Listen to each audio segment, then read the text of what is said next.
मामा के टिप्नु भएको? टिकटक बनाएर भयो सुप टिप्नु भएको? खै यता हेर्न हाम्रो मामा खड्का मामा हुनुहुन्छ। मेरो सासू पनि खड्काको छोरी अनि मामा पनि खड्काको छोरा भएर चाहिँ हामीले मामा सासूको दाइलाई अब के पर्छ त मामा भनेर त्यही भएर मामा भन्ने गर्छौँ। मिठो हुन्छ नि है मामा सुप यो? हेर्नुहोस् त सुप आफै उम्रेको सुप कति राम्रो चाहिँ यस्तो भएर कति चाहिँ बाक्कुलो चाहिँ यस्तो होइन सुप त दबाई हुन्छ नि ढाड दुखेको।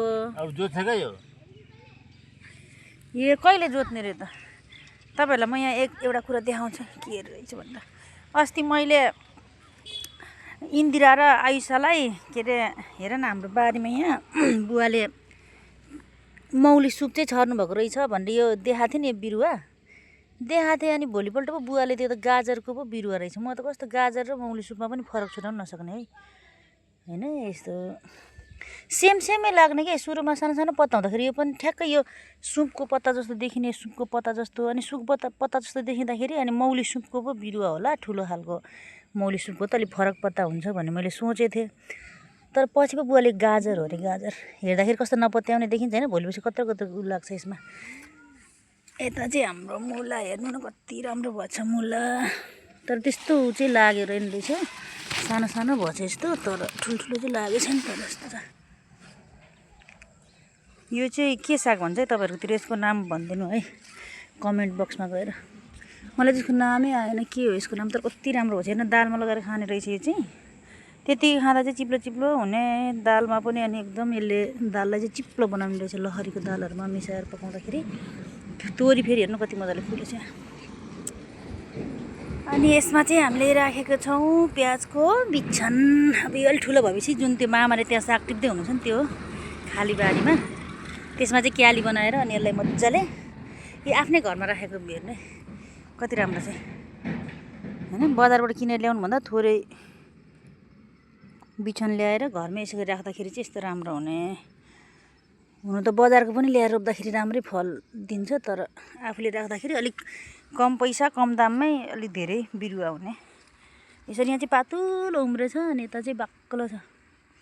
लसुन त यसपालि त्यति धेरै रोपेको थिएन 2टा क्याली रोपेको थिएन कुखुराले। यस्तो कुखुरा पाल्यो भने यस्तो नतिजा हुँदो रहेछ हेर्नु लोकल कुखुराको मासु खानेहरूको घरमा चाहिँ यसो हेर्नु प्रायः साग लसुनको बिरुवाहरू यस्तै हुन्छ कस्तो छ। अनि यता हाम्रो हेर्नुहोस् धनियाँ पनि मजाले उम्रेछ यसो गरी होइन। धनियाँको पत्ता चाहिँ अस्ति मैले कसरी भुटनमा लगाएर मजाले पकाएर खाएको थिएँ। अरूमा पनि त मैले लगाएको हुन्छु प्रायः जस्तो यो घरको लोकल धनियाँ साह्रै मिठो हुन्छ। साग चाहिँ के अनि मेरो बाख्रा पाठाहरू चाहिँ यसरी घाँस खाँदैछ नि यसरी कसैले बच्चा जन्मिसकेछन् यसरी उता चम्पालामा हेर्नुहोस् न कसरी घाँस खाँदैछ।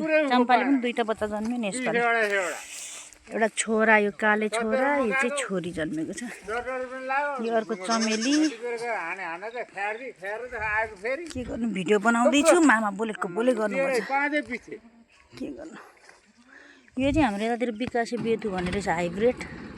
लोकलमा चाहिँ बेथु यो भइहाल्यो हेर्नु सक्नुहुन्छ कता लोकल बेथु चाहिँ यो भयो भने यसलाई चाहिँ हाइब्रिड बेथु हेर्नुहोस् त यस्तो कति राम्रो हुन्छ। एउटै बोट ठुलो भयो भने झ्याङ्ग्यो भने 3-4 जना परिवारलाई ठिक्क खानलाई पुग्छ यो साग चाहिँ। मामा तपाईँलाई साग पुगेन अझै? यो चाहिँ बकुले सिमी आफै नाब उम्रेको रहेछ तर फुल्न थालेछ के गर्नु। तर त्यो प्याज रोप्नु पर्दाखेरि यसलाई पनि बिचरालाई पनि जोत दिनुपर्ने हुन्छ। यो थुप्रै उम्रेछ त्यस्तो बेथुहरू हेर्नु नि हाइब्रिडमा। यसको टेस्ट चाहिँ यो अर्को लोकल भन्दा चाहिँ हल्का अलिक लोकल भन्दा तपाईँ लगेर सार्नु। मामाले पनि साग यति बनाइसक्नु भएको छ मामा 2 जना हुनुहुन्छ मामा र माइली ठिक्क हुन्छ है तपाईँहरू 2 जना त्यो साग आलुसँग मिसाउँदा। यस्तै छ साथीहरू हाम्रो गाउँघरमा त के गर्ने यस्तै छ। अनि मैले अस्ति तपाईँहरूलाई भनेको थिएँ नि के अरे पोडरको घाँस काटिसकेपछि पोडरलाई चाहिँ खनेर अनि मजाले त्यसको लत्तीहरू सबै काटिसकेपछि यसरी उखुको पत्तीलाई हेर्नु त यसो गरेर उखुको पत्ती उठाएर यसो गरी बोजा बनाउनुपर्छ। यसरी बनाएर बोजा बनाएर चाहिँ यसरी बोजा बानेर चाहिँ अनि पोडर बारीमा लाने है। हाम्रो नयाँ मन्दिर हेर्नु कति राम्रो देखिएछ भर्खर बन्दैछ कलर हुने बाँकी छ। राम्रो छ। यसरी है पोलेरको प्रोसेस चाहिँ यसो गरी अब यसलाई सबै मुठालाई लगेर बारीमा राख्ने अनि खनिसकेको बारीमा लगेर बिछाइदिने अनि अर्को उदेखि मजाले फल्छ अनि मजाले यस्तै छ अब बाई बाई गाइजहरू।